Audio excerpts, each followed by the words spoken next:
Students, कैसे हैं आप सब। आशा करती हूँ सभी स्वस्थ और सुरक्षित होंगे।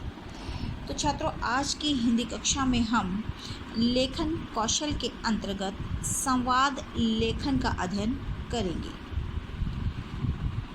मोहन, सोहन कहाँ से आ रहे हो? सोहन, कहीं से नहीं भाई, बस बाजार तक गया था। मोहन, क्या खरीद लाए भाई?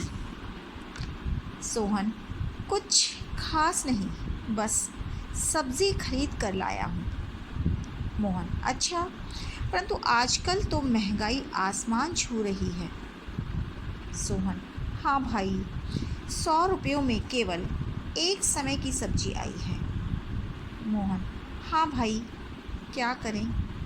तो छात्रों, आपने ये बातचीत के संवाद सुने, जिससे हमें क्या पता चला कि दो या दो से अधिक लोगों के बीच जब बातचीत की जाती है तो वो संवाद कहलाते हैं। जी हाँ, संवाद की एक साधारण सी परिभाषा है, दो या दो से अधिक व्यक्तियों के बीच हुए वार्तालाप या संभाषण को संवाद कहते हैं।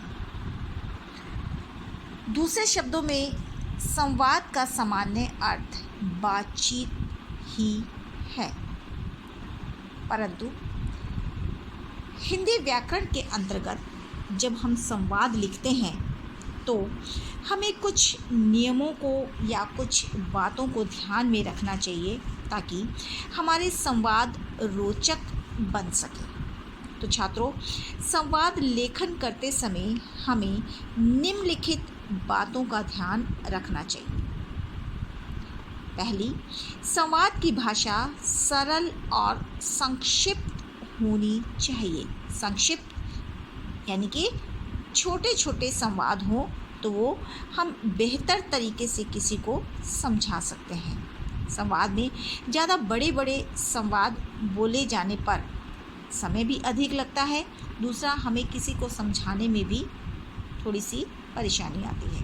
अतः कोशिश करो कि संवाद लिखते समय अपनी भाषा को सरल रखो और संक्षिप्त रखो। दूसरा, संवाद रोचक होने चाहिए। रोचक यानी कि पढ़ने वाले को आनंद आना चाहिए और वो अंत तक उसको पढ़े बिना ना छोड़े।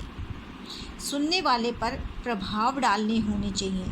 साथ ही हमारे संवाद इस तरह से होने चाहिए कि जो भी उन्हें सुन रहा है वो उसको प्रभावित करे। संवाद हमेशा विषय व पात्र के अनुकूल ही होने चाहिए। संवाद जिस विषय पर हम बात कर रहे हैं और जो हमारे पात्र हैं, पात्र यानी हमारे कैरेक्टर, जिन व्यक्तियों के बीच बातचीत हो रही है, जिस विषय को लेकर, उन दोनों के बीच तालमेल होना चाहिए। उनकी अनुकूलता के अनुसार ही हमारे संवाद होने चाहिए। संवाद लेखन में विराम चिन्हों का बच्चों विशेष ध्यान रखना चाहिए, क्योंकि गलत विराम चिन्ह लगने पर हमारे संवादों का अर्थ भी बदल सकता है।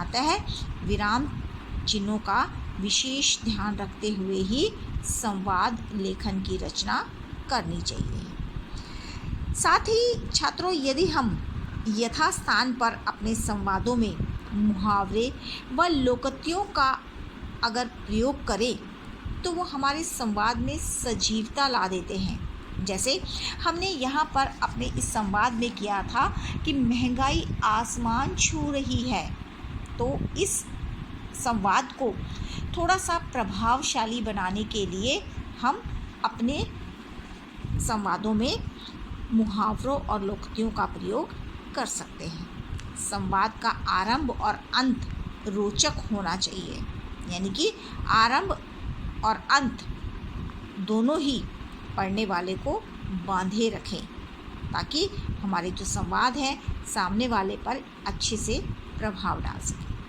तो छात्रों, ये संवाद लेखन का आपका जो विषय है, आपकी परीक्षा में 5 अंक का आएगा। तो इन सभी बातों को ध्यान में रखकर ही आपने संवादों की रचना करनी है, जो भी आपको टॉपिक या शीर्षक दिया जाएगा। धन्यवाद।